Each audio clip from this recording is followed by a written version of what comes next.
AP విద్యాశాఖ అధికారులపై high court serious అయింది. కోర్టు ఉత్తర్వులు అంటే విద్యాశాఖ అధికారులకు కనీస మర్యాద లేదని ఆగ్రహం వ్యక్తం చేసింది. పవర్ఫుల్ వ్యక్తుల కింద పనిచేస్తున్నందున ఎవరూ ఏమీ చేయలేరనే భావనతో ఉన్నారంటూ ఘాటు వ్యాఖ్యలు చేసింది. సర్వశిక్ష అభియాన్ ప్రాజెక్ట్ డైరెక్టర్పై కోర్టు ధిక్కరణ కేసులో ఐఏఎస్ అధికారి బి శ్రీనివాసరావుకు నోటీసులు జారీ చేసింది. తదుపరి విచారణ నెల రోజులకు వాయిదా వేసింది. కోర్టు ఉత్తర్వుల అమలు విషయంలో రాష్ట్ర విద్యాశాఖ అధికారుల నిర్లక్ష్య వైఖరిపై హైకోర్టు ఆగ్రహం వ్యక్తం చేసింది.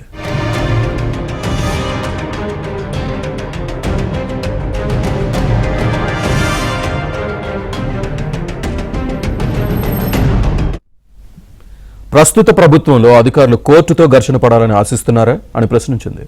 వారి ఆలోచన అదే అయితే ఎలా డీల్ చేయాలో తమకు తెలుసని వార్నింగ్ ఇచ్చింది. విద్యాశాఖలో ఏదో తప్పు జరుగుతోందని, ఉన్నతాధికారులు కోర్టుకి ఇచ్చిన హామీని, కోర్టు ఆదేశాలను దిగువ స్థాయి అధికారులు తేలిగ్గా తీసుకుంటున్నారని హైకోర్టు మండిపడింది. కస్తూర్బా గాంధీ బాలికల విద్యాలయాల్లో పార్ట్ టైం పోస్ట్ గ్రాడ్యుయేట్ టీచర్లను కొనసాగించాలని గతంలో హైకోర్టు ఆదేశించింది.